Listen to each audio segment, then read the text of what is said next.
Hermanos, Dios les bendiga. Amén. Me siento feliz de estar aquí con ustedes nuevamente para poder estudiar la palabra de nuestro Dios.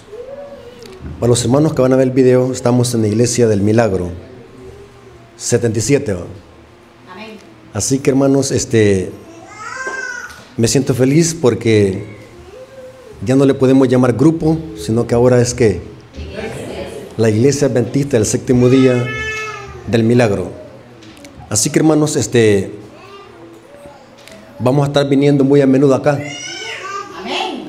Así que espero que no se vayan a aburrir. ¿Sí? Porque vamos a estar estudiando temas profundos de la Biblia.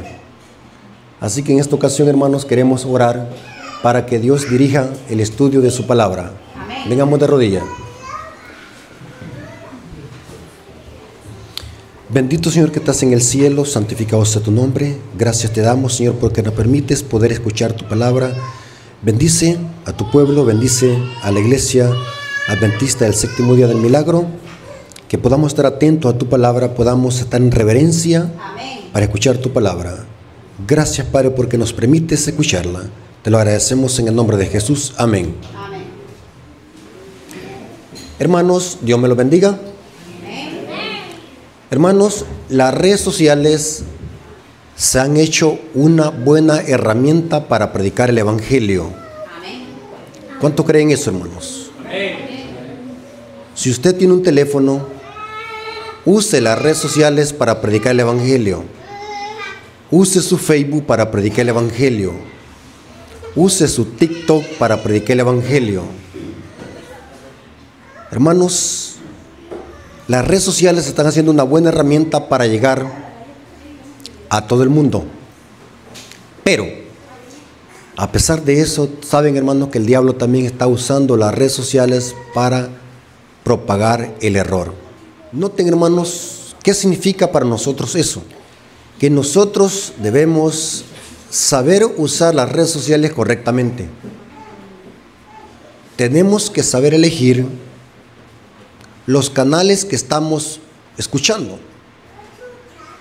Tenemos que saber elegir a quienes les mandamos la solicitud, porque Satanás también está usando las redes sociales para destrucción. Padres, tengan controlados a sus hijos que ven en las redes sociales, porque en las redes sociales también hay cosas malas. Muchas veces los padres dicen, mi hijo no sale de la casa, pero le prestan el celular para que se destruya la mente y ni se dan cuenta de lo que está viendo. Así que hay que tener cuidado y ser observadores en este punto. Hermanos, saben de que en las redes sociales, especialmente en YouTube, hay muchos canales donde los usan para propagar el error. Y muchos hermanos, como no tienen discernimiento, siguen a cualquier canal en YouTube. Simplemente porque alguien citó un versículo bíblico o una cita del Espíritu de Profecía, ya empiezan a estar escuchando esos temas que en una forma sutil propagan errores mortíferos. Sabe, hermanos, que en las redes sociales, especialmente en YouTube, hay muchos canales que se dedican a atacar la iglesia adventista y atacar su doctrina. Es terrible, hermanos, ver cómo personas que supuestamente dicen ser adventistas dicen medias verdades para propagar el error. Hay un canal en YouTube, hermanos, donde propaga mucho el error. Y es interesante, hermanos, que el error, para que parezca atractivo, sabe cuál es la táctica del error. ¿Por qué el diablo tiene éxito en propagar el error? ¿Quieren que les diga cuál es la táctica del diablo? Voy a poner un ejemplo para que me entiendan lo que quiero decir. Por ejemplo, ustedes me conocen a mí. Y si yo les digo a ustedes hermano, tómese esta botella de Lagnate. ¿Se la va a tomar? O esta botella de Gramoxone, tómesela. ¿Por qué? Se van a morir. Saben que es veneno lo que le estoy dando. Inmediatamente ustedes van a decir, este hermano Rafael Díaz me quiere matar. Este hermano Rafael Díaz no es mi hermano, es un enemigo. Entonces, pero yo hago otra táctica más refinada. Voy al mercado a comprar una horchata. ¿Saben qué es la horchata? Sí. Más cuando se hace con semilla de marañón, con ajonjolín y con morro. Y unos pedacitos de hielo. Riquísimo. Pero si yo voy al mercado y compro una bolsa de horchata, un refresco, y antes de darle a usted ese refresco, yo le echo 3 gotas de veneno de Lagnate. Pregunto, ¿se lo va a tomar usted? Si yo se lo doy. Sí se lo va a tomar porque usted no vio que le eché esas 2 gotas de Lagnate. Ahora, ¿cuál es más peligroso? ¿La botella de Lagnate, la botella de veneno pura o el refresco? El refresco es más peligroso y más engañoso. Así es el diablo, hermanos, para meter su error. Mucha verdad con un poco de ¿qué? Mentira. De mentira.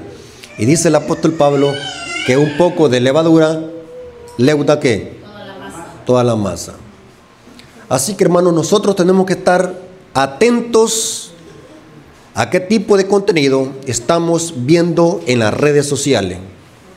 Porque muchos, aunque se hagan pasar por supuestos adventistas, su mensaje es erróneo, su mensaje es confuso. Y están usando medias verdades para propagar el error. Hay un canal en YouTube donde se dedica a hablar mal de la iglesia adventista y propagar el error. Hace unos días salió un escándalo en las redes sociales, o mejor dicho, el mes pasado, salió una noticia que conmovió al mundo adventista. Y era que la Escuela de Religión de la Universidad de Loma Linda en Estados Unidos organizó un evento donde se iban a reunir católicos con adventistas. El evento que se iba a llevar a cabo en la Universidad de Loma Linda tenía como título Adventismo y Catolicismo en un mundo cambiante. La Universidad de Loma Linda tiene que ver con la iglesia adventista.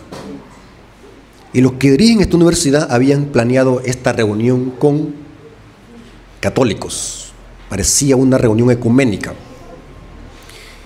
Y esta noticia se propagó por todas las redes sociales. No tardaron en salir los enemigos de la iglesia adventista. ¿Saben qué empezaron a decir? ¿Qué se les imagina que empezaron a decir? La iglesia adventista se unió ¿con quién? Con el catolicismo. Noten el diablo cómo es astuto. Usa una media verdad, la tergiversa para meter el error. Pregunto, ¿es verdad que la iglesia adventista se ha unido con Roma? No. Pregunto, ¿ustedes, hermanos de acá de la iglesia adventista del Milagro, ya se unieron con Roma? No. No nos hemos unido. La Universidad de Loma Linda no nos representa a nosotros. Esos líderes no nos representan a nosotros.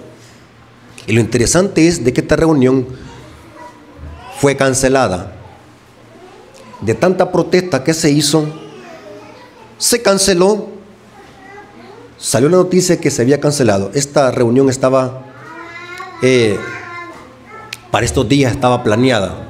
Y dice la noticia que el miércoles 2 de octubre la reunión fue cancelada y no se dio ninguna explicación por qué fue cancelada. Ahora, hermanos, ¿por qué hemos traído este punto a colación. Quiero decirles, hermanos, que en la iglesia pueden pasar cosas extrañas. No lo descartamos. En la iglesia siempre ha habido trigo y cizaña. Amén. Pero no podemos decir de que la iglesia adventista se ha unido con Roma. Para que la iglesia adventista se una con Roma, ¿qué tiene que pasar? Tenemos que cambiar nuestras doctrinas y creer que el alma es inmortal y que hoy debe de guardarse ¿qué? Cuando la iglesia adventista oficialmente haga eso, entonces podemos decir, la iglesia se unió ¿con quién? Con Roma. Pregunto, ¿podemos decir eso hoy? ¿Se dan cuenta el peligro de escuchar falsos predicadores en las redes sociales que meten confusión? El hecho de que en Europa pasó algo, de que unieron a Adán y a Esteban, eso no significa que la iglesia hizo eso. ¿Me estoy dando a explicar? Pero los enemigos de la iglesia, ¿qué es lo que dicen? La iglesia se unió con Roma. ¿Por qué no dicen ellos se unieron con Roma? No digan la iglesia, fueron ellos. Ahora, ¿qué significa esto? Hermanos, quiero que tomen sus Biblias y se lo voy a demostrar. Que en la iglesia adventista y durante toda la historia, desde Génesis hasta Apocalipsis, Dios siempre ha tenido un remanente. Amén. No podemos andar generalizando, ni andar usando frases apóstatas. Que un líder se una, no significa que la iglesia lo hizo. Que un líder apostató, no significa que la iglesia lo hizo. En el siguiente estudio les voy a demostrar que el pueblo remanente jamás se va a unir con Roma. ¿Escucharon, hermano? Amén. ¿Quiénes son los que se unen con Roma? Los apóstatas. Pero no el pueblo de Dios. No hay ninguna cita del Espíritu de Profecía. Yo desafío a alguien que muestre una cita bíblica o del Espíritu de Profecía, que me demuestre de que Dios haya profetizado que la iglesia adventista va a apostatar. Si va a apostatar, entonces nadie se va a salvar, todos se van a perder. Tendrían que haber 8 iglesias en Apocalipsis, no 7. ¿Están conmigo? Vamos a ver en este estudio que quienes apostatan son los impíos, no es la iglesia. ¿Estamos de acuerdo? Amén. La lectura bíblica decía así, Apocalipsis 12, 17. Hermanos, quiero que anoten esta información porque esta información vale más oro que el que tiene el Vaticano. Apocalipsis 12, 17. ¿Lo tienen conmigo, hermanos? Amén. Entonces el dragón se llenó de ira contra la mujer y se fue a hacer guerra contra el resto de la descendencia de ella. ¿Quiénes son estos? Los que guardan los mandamientos de Dios y tienen el testimonio de Jesús. Dios siempre ha tenido en esta tierra a un remanente, desde Génesis hasta Apocalipsis. ¿Qué significa la palabra remanente? Quiero que anoten esta información. La palabra remanente es del griego loipos, que significa lo que queda ileso después de una apostasía o un cataclismo. En otras palabras, un remanente es aquel pueblo de Dios que se mantiene fiel en medio de una rebelión o de un cataclismo. Lo que queda vivo y lo que queda fiel, eso es un remanente. Los sastres usan este término. Cuando usted le hacen un pantalón y sobra tela, el sastre dice, le sobró un remanente. ¿A qué se refiere? ¿Qué sobró qué? Tela. Porque el término griego remanente es lo que queda o el sobrante. Recuerden eso. Y aquí dice que Satanás anda airado contra el pueblo de Dios y el resto. Esta palabra resto es del griego loipos, remanente. El loipos, el restante.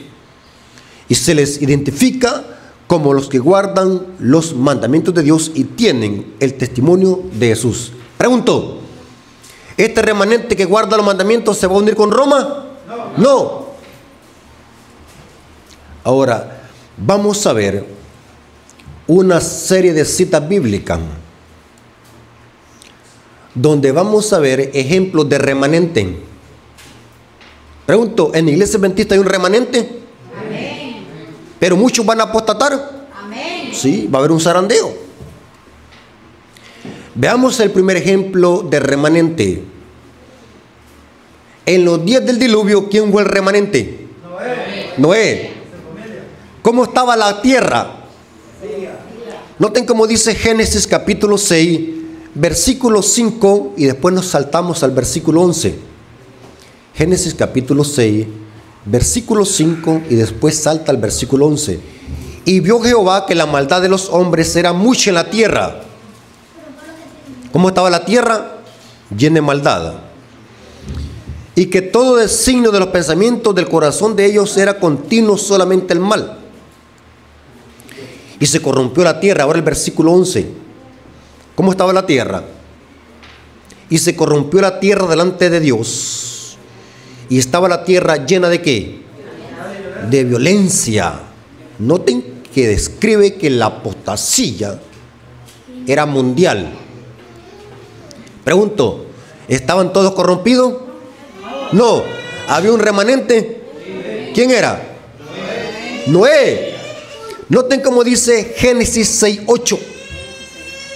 Génesis 6:8 dice así: pero Noé halló gracia ante los ojos de ¿qué?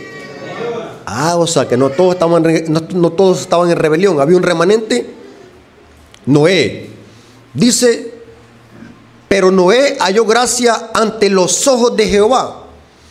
¿Quién era el remanente en esta historia? Noé. Noten que se salvaron 8 del diluvio. Pero el único remanente que era fiel, verdaderamente fiel, era Noé. Interesante. Noten cómo el escritor de Hebreos habla de Noé. Hebreos 11:7. Hebreos 11:7 dice así: por la fe Noé, pero se salvaron 8. Pero ¿por qué solamente la Biblia enfatiza más de Noé? Porque Noé era ¿qué? Fiel y justo. Noten, por la fe Noé, cuando fue advertido por Dios acerca de cosas que aún no se veían, con temor preparó el arca en que su casa se salvase. Y por esa fe condenó ¿a quién? Al mundo, que ya vimos que estaba como corrompido. Y fue hecho heredero de la justicia que viene por la fe. Interesante, muy interesante. En los días de Noé, en los días del diluvio, el remanente, el pueblo fiel, era Noé.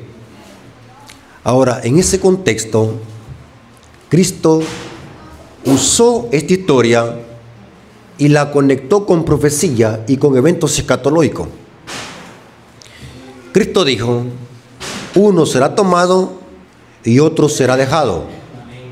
Mateo 24, versículo 37 al 41. Me dicen, hermanos, si voy muy ligero citando los textos bíblicos o voy más despacio. ¿Voy bien hasta acá? ¿Estamos bien? Mateo 24, versículo 37 al 41. Hablando de la historia del diluvio, y Cristo lo conecta con su venida. Mas como en los días de Noé, así será que la venida del Hijo del Hombre. Pregunto, hermanos, antes de que Jesús venga a esta tierra, ¿habrá un remanente también? ¿Cómo se le llama en Apocalipsis? Los santos que guardan los mandamientos. Interesante. Mas como en los días de Noé, así será la venida del Hijo del Hombre. Porque como en los días antes del diluvio, estaban comiendo, bebiendo, casándose y dándose en casamiento, hasta el día en que Noé entró en el arca. Y no entendieron hasta que vino el diluvio y se lo llevó a todo. ¿A quiénes se llevó? A todo. Noten. ¿Quiénes fueron llevados? Los impíos. Los impíos. ¿Quién se los llevó? El diluvio. Las aguas del diluvio. ¿Quién fue el que quedó? Saben de que las iglesias protestantes este verso lo usan para hablar del rapto secreto, una doctrina netamente jesuita. Otra vez que venga vamos a hablar del origen del rapto secreto y la cita que tuercen para justificar esa doctrina netamente jesuita. Las iglesias evangélicas dicen que los que son tomados son los del rapto secreto y los que son dejados dice que son los judíos. La iglesia va a estar raptada para el cielo y los judíos van a ser asediados por el anticristo 7 años, dicen ellos. Pero según la Biblia y según el contexto, los que son tomados son los impíos para destrucción y los que son dejados es el remanente, que es Noé. Noten, entonces estarán dos en el campo, uno será tomado y otro será dejado. Pero tomado ¿para qué? ¿Quién es el tomado y quién es el dejado? El tomado es el impío para destrucción y el dejado es el justo para salvación, porque el término remanente siempre se aplica en el contexto cuando alguien queda ileso y fiel en medio de una rebelión y un cataclismo. ¿Estamos de acuerdo? En los días del diluvio, ¿quiénes fueron llevados? Los impíos por el diluvio, por las aguas del diluvio. Aquí dice el texto. Y el diluvio se lo llevó a todo. ¿Quién fue dejado? Dejado para salvación. Fue Noé y su familia. Ahora, vamos a ver algo muy interesante, hermanos, de que en el libro de Hebreos se menciona también la poderosa fe de que tenía Noé. Hermanos, saben de que si nosotros leemos la historia bíblica, nunca había llovido hasta el momento. Entonces Noé accionó por fe. ¿Cómo nosotros debemos de vivir? El remanente, ¿qué es lo que va a tener? La fe ¿de qué? De Jesús. Noten qué interesante. Hablemos hoy de otro remanente, de los 3 hebreos en el Valle de Dura. ¿Qué pasó en el Valle de Dura? ¿Se acuerdan lo que hizo Nabucodonosor? Levantó una gran estatua. ¿Para qué? Para que le adoraran todos los que estaban allí y las provincias. Yo les hago una pregunta, hermanos, y contesten. ¿Cuántos creen de que en Babilonia solamente habían 3 hebreos y Daniel? ¿O habían más judíos? Según de Crónicas 36 dice que Nabucodonosor llevó a muchos judíos a Babilonia cautivos por 70 años. O sea que en Babilonia habían muchos judíos que sobrevivieron a la destrucción de Babilonia en el año 586 a.C. Fue Nabucodonosor que sitió a Jerusalén en el año 586 a.C. Pero ahora noten que en el Valle de Dura hubo una apostasía. La mayoría apostataron. Daniel capítulo 3, versículos 10 al 11. Daniel capítulo 3, versículos 10 al 11 dice: Tú, oh rey, has dado una ley que todo hombre, pregunto, ¿qué es lo que buscaba el rey? Una adoración global, que todo hombre, al oír el son de la bocina, de la flauta, del tamboril, del arpa, del salterio, de la zampoña y de todo instrumento de música, se postre y adore la estatua de oro. El que no se postre y adore será echado dentro de un horno de fuego ardiente. Pregunto, ¿muchos judíos allí en el Valle de Dura apostataron? ¿Tuvieron miedo? ¿Cedieron? ¿Les temblaron las patitas al oír el decreto? ¿Saben que las patitas tiemblan cuando hay miedo? Yo me imagino que se orinaron del miedo. Sí, los reyes de Babilonia no andaban bromeando. Iba a haber un decreto. Noten, seré echado dentro de un horno de fuego ardiendo. La pregunta es, ¿en el Valle de Dura hubo un remanente que quedó ileso, que fue fiel a Dios? ¿O todos se unieron con el rey de Babilonia? Hubo un remanente. ¿Quiénes eran? Los 3 hebreos. Esto lo dice Daniel 3:12, el versículo 12. Daniel 3:12 dice: hay unos varones judíos,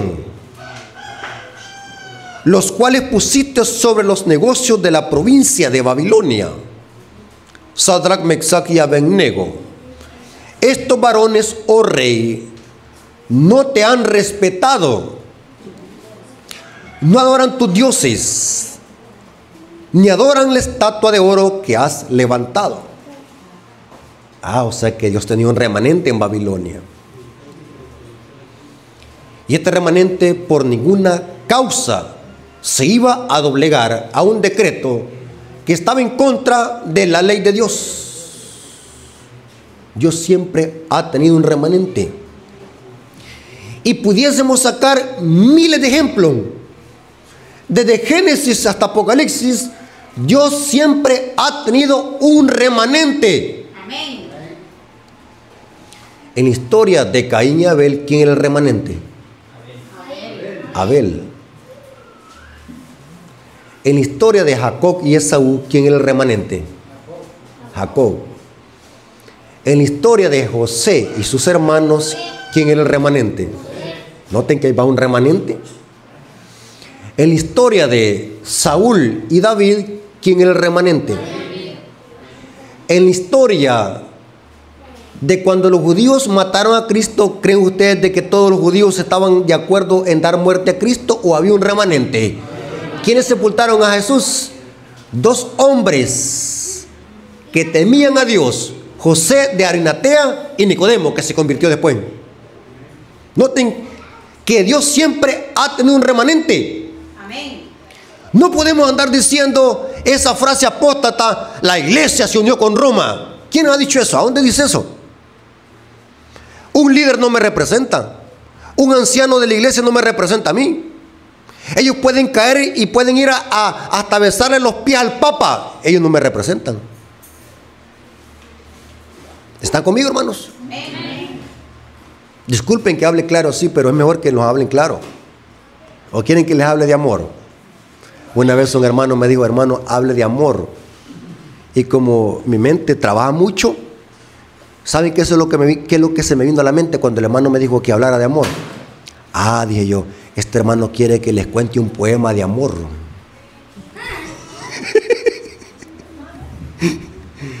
Pregunto, ¿les estoy hablando de amor acá? Sí, porque le estoy hablando de la palabra de Dios. ¿Estamos de acuerdo? Amén. Veamos otro ejemplo. En los tiempos de Elías, ¿hubo un remanente? ¿Cómo estaba Israel en los tiempos de Elías? Adorando ídolos. Adorando a Baal. ¿Qué es lo que había hecho Acab? El líder de Israel, el rey de Israel. ¿Qué es lo que había hecho? ¿Se había unido con quién? Con Jezabel. ¿Para qué? Para adorar a Baal. Pregunto, ¿todos estaban así? No. ¿Había un remanente? Amén. ¿Quién es el remanente en esta historia? Elías, pero había un remanente escondido en las cuevas. Noten que Dios siempre tiene un remanente. ¿Han leído ustedes esa historia? Que aunque Dios tenía un remanente en las cuevas, el remanente que estaba en actividad era Elías. Noten cómo dice la Biblia de Elías. 1 Reyes 18, 21 al 22. 1 Reyes 18, 21 al 22. Hermanos, anoten esta información, hermanos. Anoten para que después vaya a su casa a leer otra vez los textos bíblicos para ver si lo que decimos es verdad o no. 1 Reyes 18, 21 al 22. Dice: acercándose Elías a todo el pueblo, ¿a quién dice? A todo el pueblo, dijo: ¿hasta cuándo claudicaréis vosotros entre dos pensamientos? ¿Cómo estaba el pueblo? En rebelión. No se decidían si adorar a Baal o a Jehová de los ejércitos. ¿Hasta cuándo claudicaréis entre dos pensamientos? Si Jehová es Dios, seguidle, y si Baal, id en pos de él. Pregunta, hermanos, ¿el mensaje de Elías fue ambiguo o directo? ¿Saben qué significa ambiguo? Que se puede entender de una forma o de otra, que confunde la mente humana. Predicadores que predican mensajes ambiguos, que confunden la mente humana. Elías no fue ambiguo con su mensaje, fue directo, no fue neutral. ¿Qué es lo que dijo? Noten: si Jehová es Dios, seguidle, y si Baal, id en pos de él. Y el pueblo no respondió palabra. Y noten cómo dice el siguiente texto: y Elías volvió a decir al pueblo: solo yo he quedado. ¿Cómo? ¿Qué dice el texto? ¿Qué significa remanente? Lo que queda. Solo yo he quedado profeta de Jehová, más de los profetas de Baal, que hay 450 hombres. Terrible, hermanos. Elías reconoció que él era el remanente. Yo he quedado fiel. Y sabe, hermanos, que por eso Elías sufrió una persecución. Dice que la reina Acab, que era una ramera, planeó buscar por todos los lugares a Elías para tratar de ¿qué? Matarlo. Y Elías cedió. No cedió. Y conocen ustedes la historia, qué es lo que hizo Elías al final con los falsos profetas de Baal. Y qué es lo que pasó con Jezabel. Qué es lo que hizo Jehú con Jezabel. Porque Dios siempre ha tenido un remanente. Y aquí Elías dice: solo yo he quedado. Porque Elías no sabía que Dios tenía 450 o 400 profetas allá escondidos en las cuevas. Profetas de Dios estaban escondidos. Elías no sabía. Pero Elías sabía perfectamente bien de que Dios lo había llamado para denunciar la apostasía de Acab junto con Jezabel y los falsos profetas de Baal. Ahora, veamos otro ejemplo de remanente. En los días de Ezequiel, ¿cómo estaba el pueblo de Israel? ¿Cómo estaba Jerusalén en los días de Ezequiel? Explico. El profeta Ezequiel fue uno de los profetas que habló acerca de la apostasía de Israel antes de ser llevado cautivo Israel a Babilonia por 70 años. Pero según los historiadores, el libro de Ezequiel fue escrito estando Ezequiel en Babilonia. O sea que Ezequiel fue uno de esos cautivos que fue a Babilonia.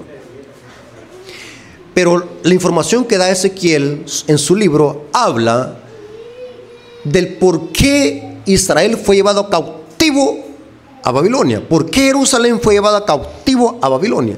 Y Ezequiel en su libro expresa lo que hizo Jerusalén antes de ser llevado cautivo y que por eso fue llevada cautivo a Jerusalén. Saben que en Ezequiel capítulo 8 hay una lista de abominaciones. Una lista terrible de abominaciones. ¿Y saben qué esta lista con qué termina? El pueblo de Israel estaba adorando al dios Sol y a Tamuz, el pueblo profeso de Dios. Noten cómo dice Ezequiel capítulo 8, versículo 13 al 16. Ezequiel capítulo 8, versículo 13 al 16 dice, me dijo, noten la lista con qué termina. Me dijo, después, vuélvete aún y verás abominaciones mayores que hacen esto. ¿Quién es esto? Jerusalén. Y me llevó a la entrada de la puerta de la casa de Jehová, está hablando del santuario, que está al norte. Y aquí que mujeres que estaban allí sentadas endechando ¿qué? A Tamuz. Hermanos, ¿saben de que cuando la gente celebra la Navidad, a quién le están celebrando la Navidad? A Tamuz. ¿Cuántos de los que están aquí celebran Navidad? ¡Ay, qué lindo! Vaya viene la Navidad, va. ¿Cuántos que ya compraron el árbol? ¿Ah? ¿Ya lo compraron? ¿Y a Santa Claus ya lo compraron? ¿Ah? Bien lindo, ¿ah? Dice que las mujeres estaban endechando a Tamuz. Luego me dijo, ¿no has visto, hijo de hombre? Vuélvete aún, verás abominaciones mayores que esta. Y me llevó al atrio de adentro de la casa de Jehová, y aquí que junto a la entrada del templo de Jehová, entre la entrada y el altar, como 25 varones, sus espaldas vueltas al templo de Jehová y sus rostros hacia el oriente, y adoraban ¿a quién? Al sol. Terrible, hermanos. Noten la lista con que termina. Jerusalén estaba endechando a Tamuz y adorando al sol. Pregunto, ¿será que todos en Jerusalén estaban adorando a Tamuz y al sol? ¿O creen ustedes de que había un remanente? ¿Dónde le encontramos ese remanente? En Ezequiel 9:4. Ezequiel 9:4 dice, y le dijo Jehová, pasa por en medio de la ciudad. ¿Cuál ciudad? Jerusalén. Por en medio de Jerusalén, y ponles una señal en la frente a los hombres que gimen y claman a causa de todas las abominaciones que se hacen en medio de ella. Pregunto, ¿había un remanente en Jerusalén? Este remanente, ¿qué hacía? Gemía y clamaba, no atacaba. Y quiero, hermanos, que entiendan este punto. Los grupos disidentes, su tarea es atacar a la iglesia adventista. Estos no estaban atacando. ¿Qué es lo que estaban haciendo? Gimiendo y clamando. ¿Saben qué es gemir y clamar? El Espíritu de Profecía, en Joyas de los Testimonios, dice que aquellos que no gimen ni lloran por los pecados ajenos no recibirán el sello de Dios. O sea, gemir y clamar no tiene nada que ver con atacar. Tiene que ver con que usted llore por lo que se hace en el pueblo de Dios. Llorar, sentir pesar. ¿Qué es lo que hizo Jesús con Jerusalén? Lloró. ¿Qué es lo que hizo Cristo cuando fue a resucitar a Lázaro? Lloró. Siempre que pregunto yo, ¿por qué Cristo lloró? ¿Por quién lloró Cristo? Muchos dicen, Cristo lloró por Lázaro. No lloró por Lázaro, ya sabía que él iba a resucitar. Inclusive por eso se tardó 4 días, porque era todo planeado. Era el mayor milagro que Cristo iba a hacer, resucitar a un cadáver putrefacto de 4 días. Jesús es la resurrección y la vida. ¿Por qué iba a llorar por alguien que él sabía que iba a resucitar en ese momento? Es confuso. Nosotros los adventistas tenemos más luz sobre este punto. El Espíritu de Profecía dice que Jesús no lloró por Lázaro. ¿Saben por quiénes lloró? Por los fariseos que estaban ahí presentes en ese momento, que habían llegado a llorar supuestamente por Lázaro.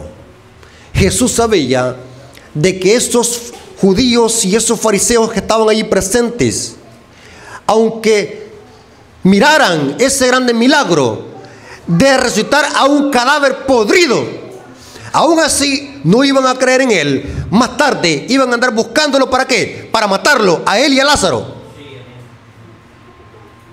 Terrible, hermano. Cristo no lloró por Lázaro, lloró por los fariseos y por la dureza de su corazón. Amén. Pregúntele usted a cualquier evangélico por qué Jesús lloró. Por Lázaro, dicen. No fue por Lázaro, fue por los fariseos hipócritas.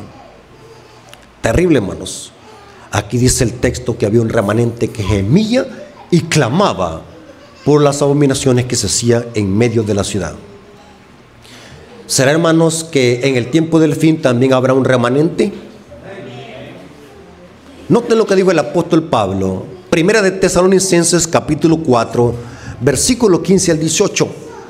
Primera de Tesalonicenses capítulo 4, versículo 15 al 18. ¿Lo tienen, hermanos? Noten qué interesante lo que dice Pablo.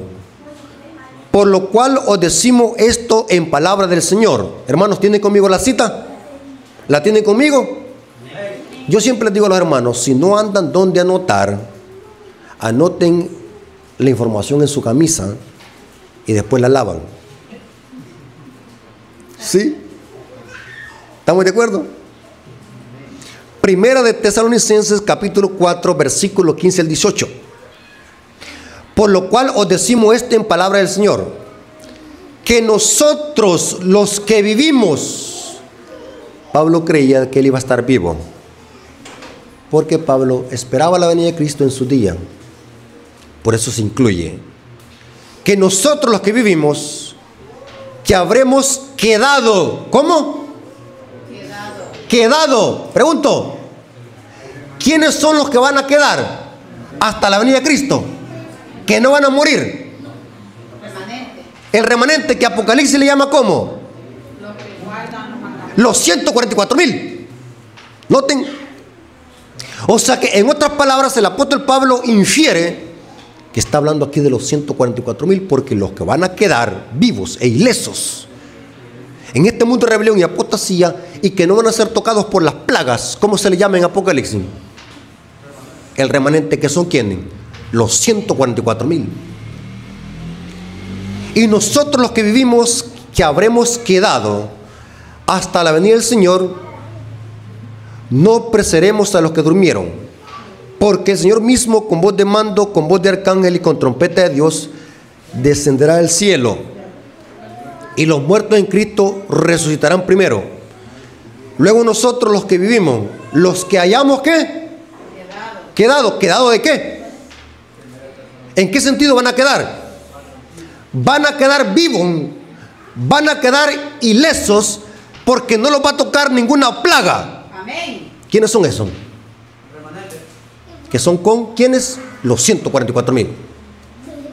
Pregunto, ¿sobre este mundo va a venir un cataclismo? Sí.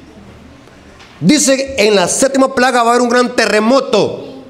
Van a caer 7 plagas postreras. ¿Sobre quiénes van a caer las plagas? Sobre los que adoran a la bestia y a su imagen. ¿Qué va a pasar con los 144,000? No los va a tocar ninguna plaga. Se va a cumplir otra vez el Salmo 91. Inclusive el Salmo 91, ¿saben quién lo escribió? ¿Quieren saber quién escribió el Salmo 91? No. ¿Quieren esa información? Anótenla en el cuello de la camisa. Hermanos, quien escribió el Salmo 91 fue Moisés. Porque lo que dice el Salmo 91 es la misma experiencia que pasó Israel en Egipto, que no fue tocado por ninguna plaga el remanente en Egipto. ¿Por qué? Porque fueron protegidos con la sangre ¿de quién? Del Cordero. Pregunto, ¿en Egipto hubo un remanente? ¿Por qué fueron protegidos? Por la sangre del Cordero. ¿Quién era ese Cordero? Jesús. Dice el apóstol Pablo. Y luego nosotros los que vivimos, ¿quiénes son los que van a estar vivos hasta que Cristo venga? Los 144,000. Los que hayamos quedado, seremos arrebatados juntamente con ellos en las nubes para recibir al Señor en el aire, y así estaremos siempre con el Señor. Por tanto, alentaos los unos a los otros con estas palabras. ¿Sabe cómo describe Apocalipsis a los 144,000? Este remanente que va a quedar ileso después de esta terrible apostasía. Hermanos, ¿cuál apostasía esperamos? Una apostasía global y mundial. ¿Cuál esperamos, hermanos? ¿Cuál esperamos? Cuando invaliden la ley de Dios y se erija la imagen de la bestia. Pregunto, ¿al final de la historia va a haber un decreto de muerte? Amén. ¿A dónde está el decreto de muerte? Y dice, y quisiese matar a todo aquel que no adorase la imagen de la bestia. Apocalipsis 13. O sea, va a haber un decreto de muerte, va a haber una apostasía mundial, donde se invalide por completo la ley de Dios. El espíritu de profecía dice que va a ser cuando se decrete la ley dominical, va a ser cuando los pecados de Babilonia hayan llegado hasta el cielo y Dios se acordará de sus maldades. O sea, en este mundo que va a estar en rebelión y apostasía, Dios tendrá un remanente que brillará como lumbrares en las tinieblas. ¿Cómo se describe a este remanente en Apocalipsis? Noten, hermanos, quiero que lo vayamos a Apocalipsis 14, versículo 3 al 5. Apocalipsis 14, versículo 3 al 5 dice, hablando los 144,000, y cantaban un cántico nuevo delante del trono, y delante de los 4 seres vivientes, y de los ancianos, y nadie podía aprender el cántico sino aquellos 144,000 que fueron redimidos de entre los de la tierra, o sea que no pasaron por la muerte. Y dice, estos son los que no se contaminaron con mujeres. ¿Qué significa, hermanos, que no se contaminaron con mujeres? O sea que nunca se casaron, eran solamente hombres. No. Así escuché a un teólogo protestante que estaba diciendo este disparate en una predicación. Yo no sé por qué se meten a predicar temas de profecía si no los conocen. No se contaminan con mujeres. Hermanos, ¿el matrimonio contamina? No. ¿Es pecado casarse? No. Entonces no podemos interpretar este verso literal. ¿Qué significa no contaminarse con mujeres? ¿A dónde encontramos mujeres en Apocalipsis 17? ¿Cuáles mujeres se habla acá? La mujer aquí es lenguaje figurado. ¿Cuántas mujeres encontramos en Apocalipsis 17? No, encontramos a una que tiene muchas hijas. Babilonia la grande, la madre de qué? Mire qué interesante. Esta madre no tiene ningún hijo varón. Todas son qué? Hijas y son rameras. O sea, en Apocalipsis solamente encontramos mujeres. Pero esas mujeres deben de entenderse simbólico. Representa que los 144,000 no se mezclaron con las falsas doctrinas de Babilonia y sus hijas.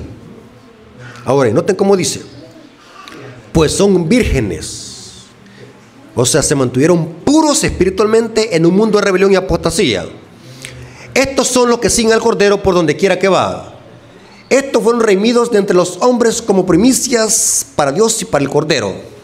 Y en sus bocas no fue hallado mentira, pues son sin mancha delante del trono de Dios. O sea, Dios tiene un remanente en esta tierra.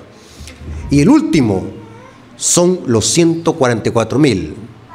Hermanos, el mundo entero llegará a una apostasía más terrible que la que pasó en los días de Acab. El mundo entero se va a unir en rebelión para pisotear la ley de Dios. El mundo entero se va a unificar. Y ya estamos viendo los pasos agigantados de la Agenda 2030 y de la coalición impía que están haciendo los gobiernos del mundo para echar a rodar este plan climático. Un engaño de Satanás. El mundo entero pisoteará abiertamente la ley de Dios.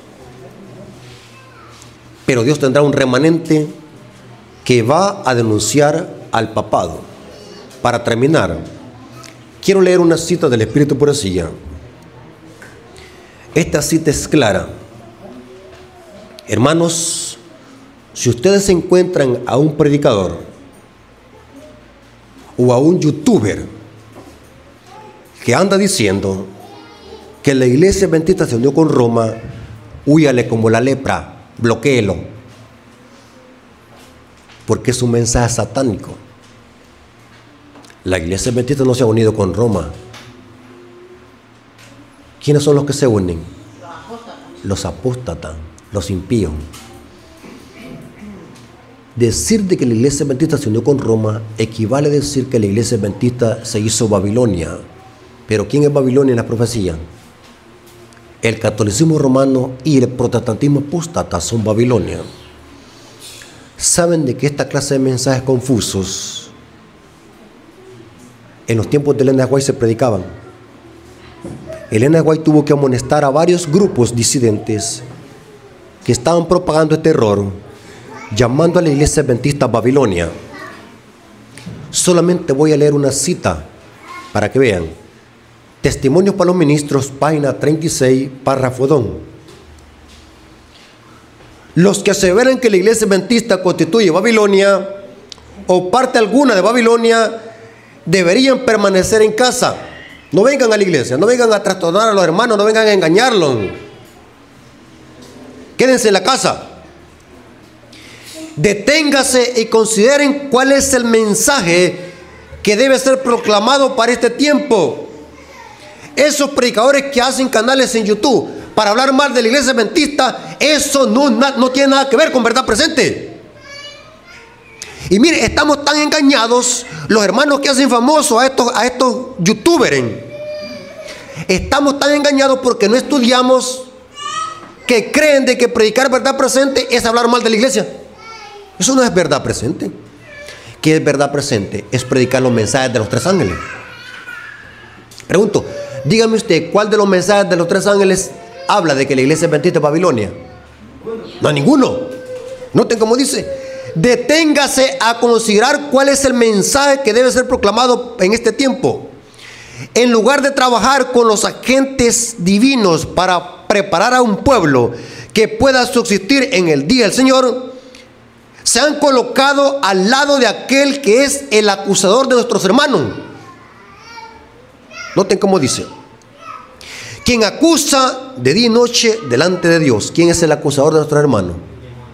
El diablo. Agentes satánicos que proceden de abajo han inspirado a los hombres a unirse en una confederación del mal para complicar la situación del pueblo de Dios, persiguiéndolo. Y dice, y causándoles grandes sufrimientos, los que acusan a la iglesia adventista de Babilonia. Y ahora noten cómo termina la cita. Esta parte me gusta, lo que dice ella. El mundo entero será incitado a la enemistad contra los adventistas del séptimo día, porque ellos no le rendirán pleitesía al papado. Esta palabra pleitesía es unión, adoración. No le rendirán pleitesía al papado.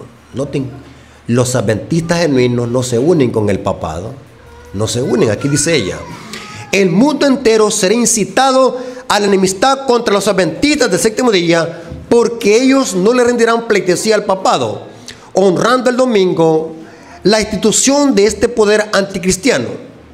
Es el propósito de Satanás hacer que sean extirpados de la tierra, a fin de que nadie pueda impugnar su supremacía en el mundo. Esta cita me llamó la atención, es impresionante. Los verdaderos adventistas jamás se unirán con el papado, porque Dios tiene una iglesia en esta tierra y Dios es el que dirige a la iglesia y la va a dirigir hasta el final. Amén. Porque el capitán de esta iglesia es Cristo. Amén. No son los de Loma Linda, no son los hombres. El que dirige esta iglesia, ¿cómo se llama? Cristo, nuestro capitán. Y si nosotros queremos salir victoriosos en este mar que está agitado con grandes olas, permitamos de que Cristo maneje nuestro barco, porque Cristo es nuestro capitán. Dios les bendiga, hermanos, y que la honra y la gloria haya sido para nuestro Dios. Vamos a cantar el himno, hermanos, el himno que me gusta, ese himno donde dice: contendamos siempre por nuestra fe. ¿Cuántos se pueden ese himno? Ese es un himno que refleja el tema que hemos estudiado. Hay que contender por nuestra fe. Cantemos, hermanos. Mis hermanos, después de haber escuchado este precioso himno, vamos a venir de rodillas para pedir fortaleza a nuestro Dios. Vengamos de rodillas. Señor bendito que estás en el cielo, gracias por tu palabra, que es una guía segura en este mundo de tinieblas y engaño. Gracias por este estudio que nos ha servido para fortalecer nuestra fe y aferrarnos en tus promesas. Nos hemos dado cuenta que tú siempre has tenido un remanente que no ha doblado rodillas a Baal. Bendice tu pueblo, fortalécelo. Hemos descubierto, según tu palabra, que el capitán de esta iglesia se llama Cristo Jesús.